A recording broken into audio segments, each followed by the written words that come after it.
नमस्कार, India voice देख रहे हैं आप और मैं हूं आपके साथ शिवम दुबे। इंडिया वॉइस के खास कार्यक्रम देवभूमि समाचार में आप सबका स्वागत है। बुलेटिन की शुरुआत करेंगे।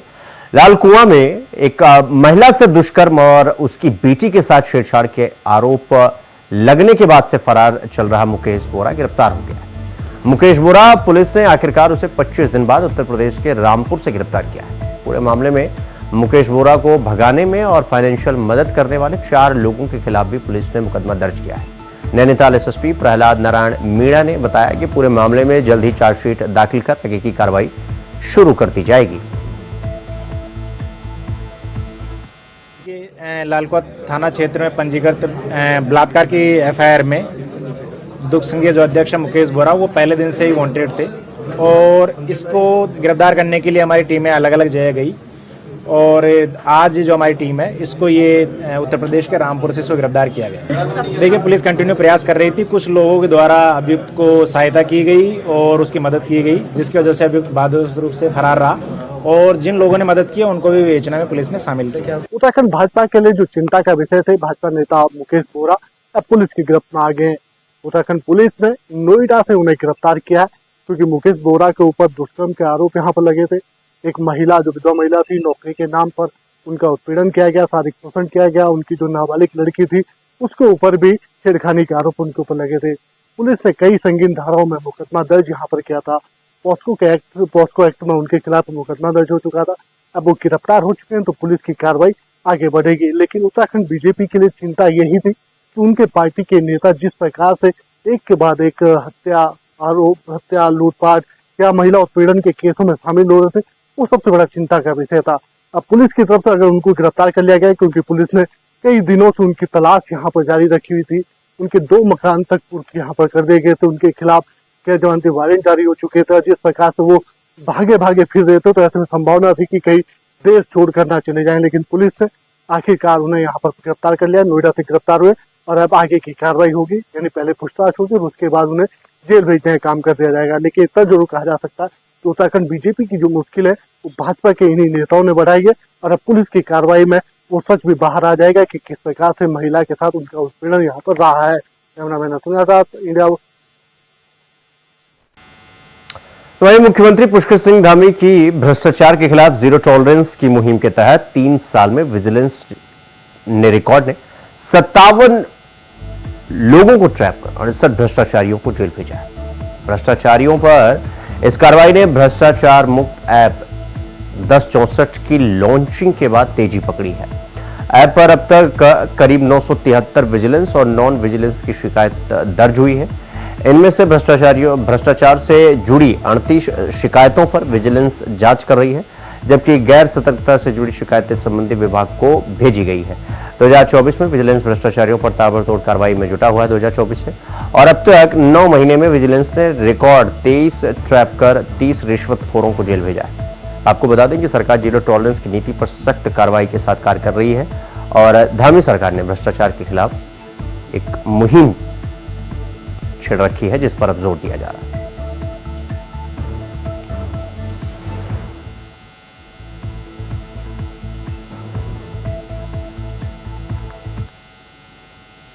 अगली खबर देहरादून से है, जहां पौड़ी लोकसभा क्षेत्र से सांसद अनिल बलूनी ने मुख्यमंत्री धामी से मुलाकात की और इस मौके पर सांसद अनिल बलूनी ने सीएम धामी ने कई मुद्दों पर चर्चा की। मुलाकात के दौरान समसामयिक विषयों पर चर्चा हुई।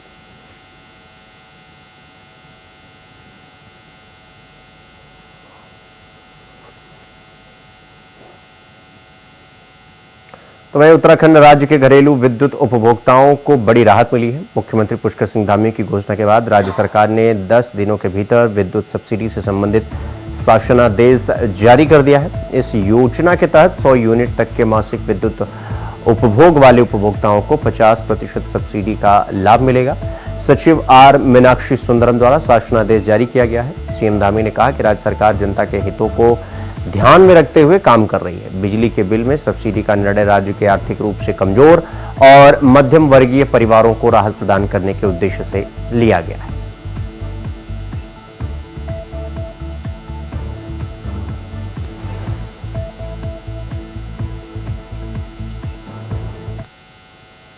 वहीं उत्तराखंड के मुख्यमंत्री पुष्कर सिंह धामी ने सख्त अभियान चलाया है। सीएम धामी के सख्त आदेश के बाद मिलावटी देशी घी और मक्खन बेचने वालों के खिलाफ प्रदेश व्यापी छापेमारी अभियान शुरू हो गया है। इसके बाद से देवभूमि में मिलावटखोरी बर्दाश्त नहीं की जाएगी। सीएम धामी ने कहा कि मिलावटखोरी पर कड़ी कार्रवाई की जाएगी। मुख्यमंत्री पुष्कर सिंह धामी और स्वास्थ्य मंत्री डॉक्टर धन सिंह रावत के निर्देश पर खाद्य सुरक्षा और औषधि नियंत्रक विभाग ने प्रदेश भर में देशी घी और मक्खन में मिलावट पर अंकुश लगाने के लिए व्यापक अभियान शुरू किया। राज्य के सभी जनपदों में अभियान शुरू किया गया है। देशी घी और मक्खन के साथ ही मिठाई की दुकानों से सैंपल लिए जा रहे हैं।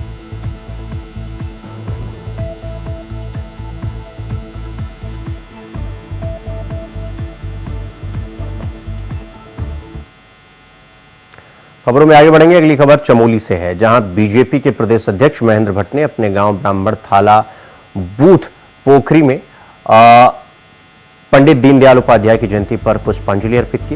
इस दौरान उन्होंने गांव वासियों को भारतीय जनता पार्टी के राष्ट्रव्यापी सदस्यता अभियान 2024 के तहत सदस्य बनाया और इस दौरान काफी संख्या में बीजेपी के कार्यकर्ता मौजूद हैं। महेंद्र भट्ट ने इस मौके पर यह कहा कि भारतीय जनता पार्टी ही एकमात्र ऐसी पार्टी है जो सिद्धांतों के आधार पर चलती है और सभी को साथ लेकर चलने का विश्वास रखती है।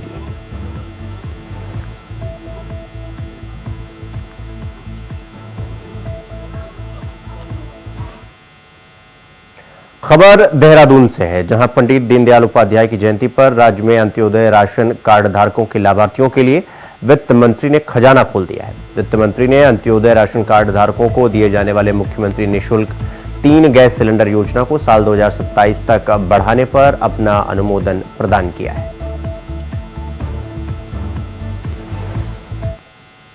देखिए, सबसे पहले मैं पंडित दीनदयाल उपाध्याय जी को स्मरण कर रहा हूँ, उनको श्रद्धासुमन अर्पित कर रहा हूँ, जिनकी आज जयंती है और जिन्होंने अंतिम छोर में बैठे व्यक्ति यानी अंत्योदय के लिए एक चिंतन हम सबके सामने रखा था और हमारी भारतीय जनता पार्टी की सरकार, माननीय धामी जी की सरकार नित नए आयाम छू रही है इस दिशा में।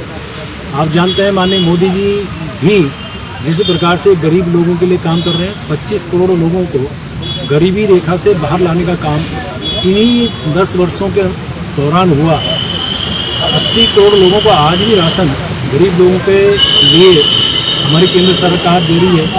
उसी प्रकार से हमारी धामी जी की सरकार इसी प्रकार से अनेकों निर्णय ले रही है। आप जानते होंगे कि अंत्योदय धारक जो हमारे कार्ड धारक हैं 1,84,000, उनको 2022-23 में एक निर्णय लिया था कि उनको 3 गैस सिलेंडर फ्री में रिफिल करने की सुविधा हमारी सरकार देगी, जिसकी मियाद अभी 2024 के मार्च में ख़त्म हो गई थी और हमारी सरकार ने फैसला लिया है कि इसे 2027 तक उन अंत्योदय परिवारों को हम 3 रिफिल हर साल उनको देने का काम करेंगे।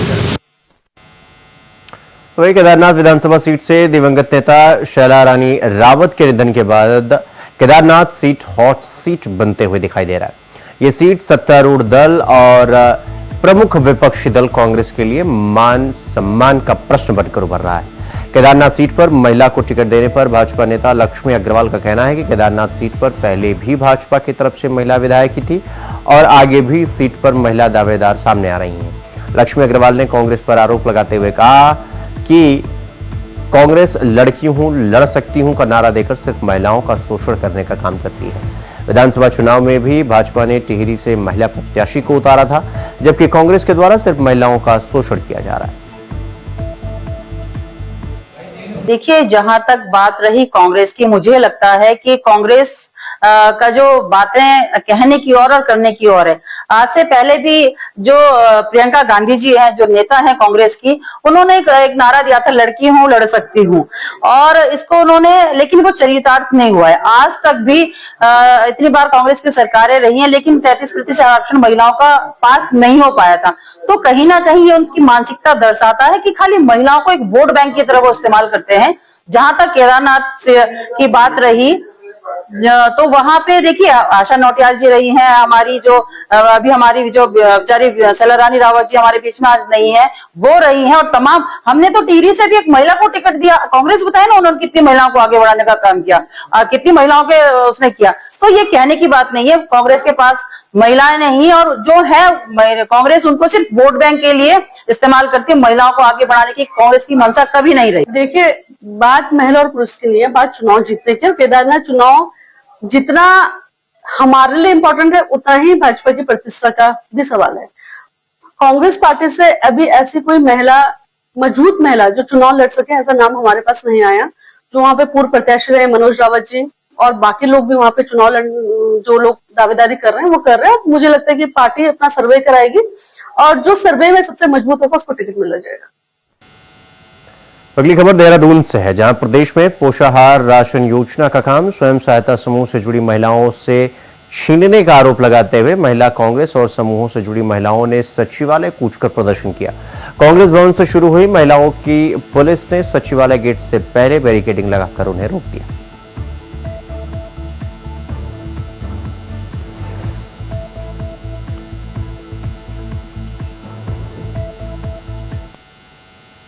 तो देहरादून के फेमस सेंट जोसेफ्स स्कूल की नजूल भूमि पर अब प्रशासन सख्त हो गया है।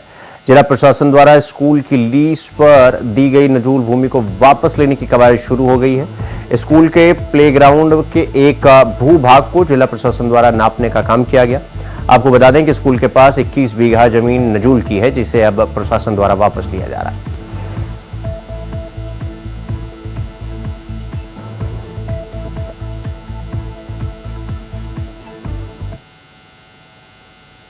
तो यहां पर रुकेंगे एक छोटे से ब्रेक के लिए। खबरों का सिलसिला जारी है, फौरन लौट रहे हैं। ब्रेक के बाद एक बार फिर आप सबका स्वागत है मेरे साथ। रुक करेंगे अगली खबर की ओर। उत्तराखंड वक्फ बोर्ड के अध्यक्ष मुफ्ती शमून कासमी ने मीडिया को जानकारी देते हुए बताया कि मदरसों में पहले बच्चे सिर्फ धार्मिक एजुकेशन पढ़ने आ रहे थे, लेकिन जब से 2024 में मदरसों के लिए एनसीईआरटी पाठ्यक्रम पढ़ाया, तब से बच्चों का जो परीक्षा फल सामने आया है वो लगभग 96.5% यानी 96% रहा है, जो किसी भी बोर्ड के लिए काफी।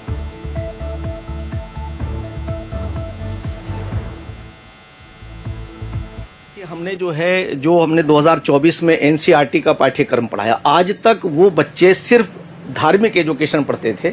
आज हमने उन्हें एनसीईआरटी के पाठ्यक्रम को पढ़ाया और एनसीईआरटी पाठ्यक्रम वो है जो पूरे देश में सर्वश्रेष्ठ माना जाता है।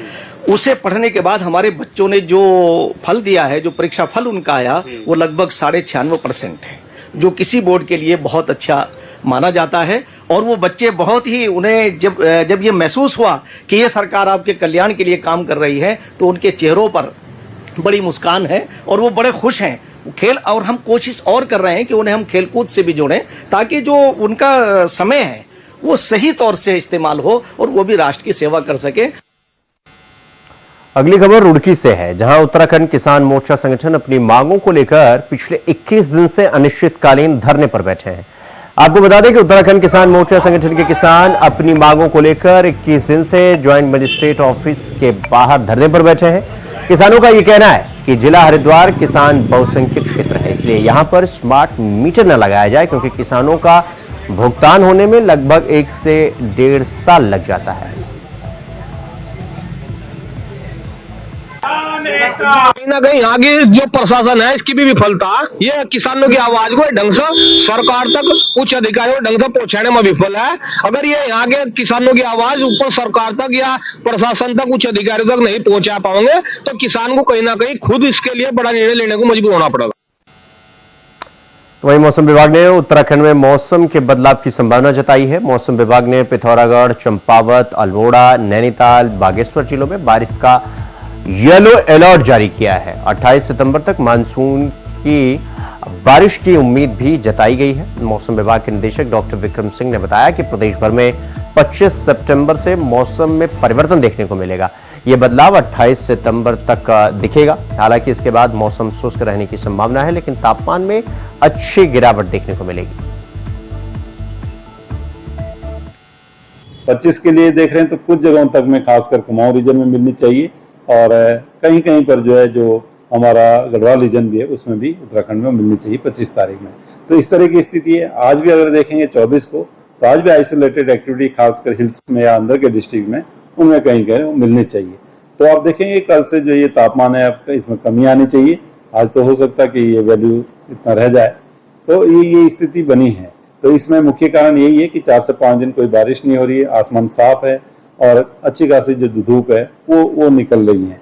और साथ में जो हवा की दिशाओं में भी परिवर्तन है, अभी तक वो नहीं आया है। जो मानसून का एक तरह से जो है साउथ ईस्टर्ली विंड्स है वो अभी बनी हुई है।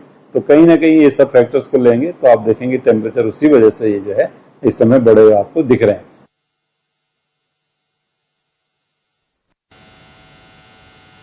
खबरों में आगे बढ़ेंगे। अगली खबर हरिद्वार से है, जहां रानीपुर कोतवाली पुलिस ने अंतर्राज्यीय गाड़ी चोर गिरोह के 2 सदस्यों को गिरफ्तार किया है।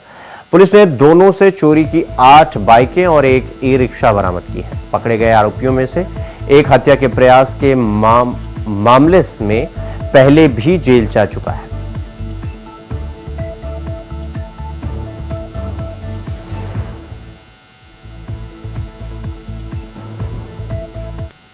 नेतृत्व में काफ़ी अच्छी तरीके से सघन चेकिंग चल रही है और रानीपुर कोतवाली में भी एक हमने अंतर्राज्यीय गिरोह पकड़ा है जिन्होंने दिल्ली और हरियाणा कई जगहों पे चोरी की है और वो उत्तर प्रदेश सहारनपुर के रहने वाले हैं। कल भी 2 की गिरफ्तारी की है जिनसे 8 बाइक और एक रिक्शा बरामद किया गया है और लगातार सघन चेकिंग चल रही है।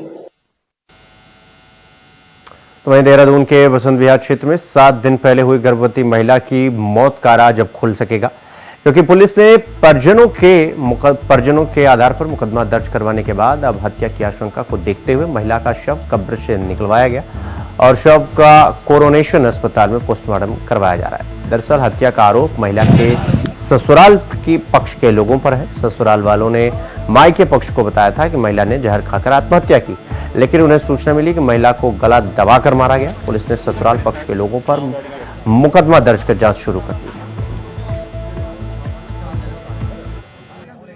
हम तो यहाँ से दफना के चले गए, हमें ये बोला गया था कि तुम्हारी बच्ची ने जहर खा लिया। ठीक, हम तो अपने घर चले गए। 2 दिन के बाद में हमारे पास फोन आया थाने से कि यहाँ पर आओ, थाने में बसंत विहार के। हम पहुँच गए और आ गए। प्रार्थना पत्र ये दिया गया, हमें शक है। क्या शक है आपको? कि इसको मारा गया।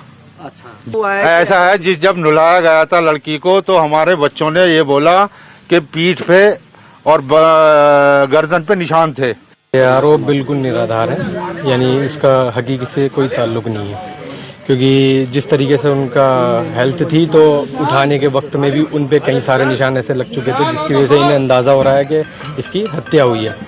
अगर ऐसा ही था मसला तो क्यों ना उन्होंने उसी टाइम कार्रवाई करने की कोशिश की गई।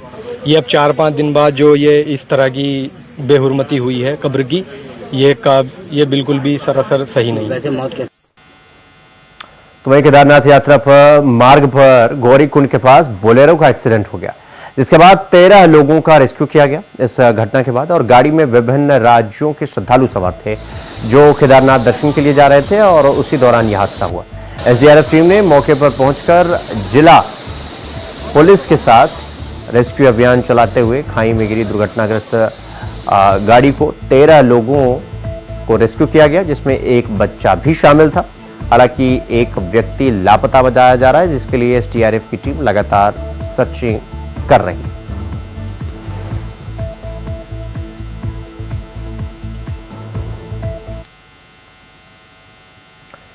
खबरों में आगे बढ़ेंगे। आपको बता दें कि रुद्रपुर उधम सिंह नगर में अपराध किया तो अपराधियों की अब खैर बिल्कुल नहीं।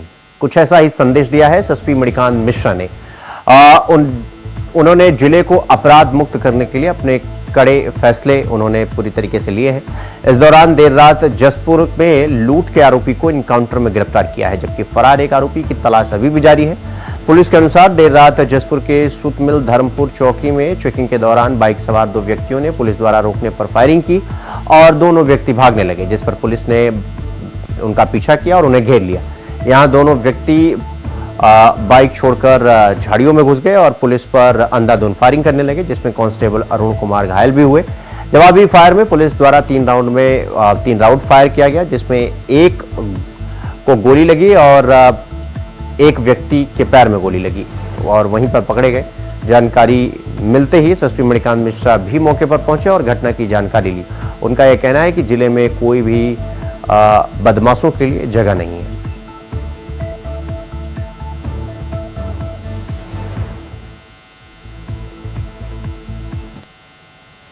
वहीं देहरादून के चंद्रबनी क्षेत्र में नाबालिग की शादी को लेकर हंगामा हो गया। गौतम कुंड मंदिर चंद्रबनी में रात 8 बजे एक नाबालिग जोड़े की शादी की खबर मिलने पर हिंदू संगठन के कार्यकर्ता मौके पर पहुंचे।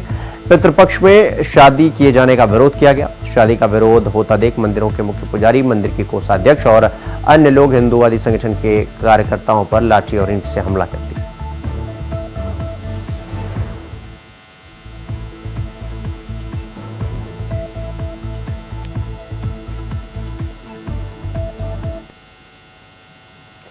वहीं उत्तर प्रदेश में थूक और यूरिन मिलाने की घटना सामने आने के बाद यूपी के मुख्यमंत्री योगी आदित्यनाथ ने अधिकारियों को सख्त निर्देश दिया और होटल और ढाबा, रेस्टोरेंट मतलब खाने पीने की दुकानों की जांच करने के साथ ही खाने पीने की दुकानों पर संचालक, मैनेजर और कर्मचारियों के नाम डिस्प्ले कराने के साथ ही सीसीटीवी कैमरा अनिवार्य रूप से लगाने का निर्देश दिया और खान पान की वस्तुओं में मिलावट करने वालों के खिलाफ सख्त कार्रवाई करने के निर्देश दिए। योगी आदित्यनाथ के निर्देश का अखिल भारतीय अखाड़ा परिषद ने जोरदार स्वागत किया है और सभी मुख्यमंत्रियों से भी अपने राज्यों में इसी तरीके के निर्देश जारी करने और मिलावट करने वालों के खिलाफ सख्त कार्रवाई किए जाने की मांग भी की है।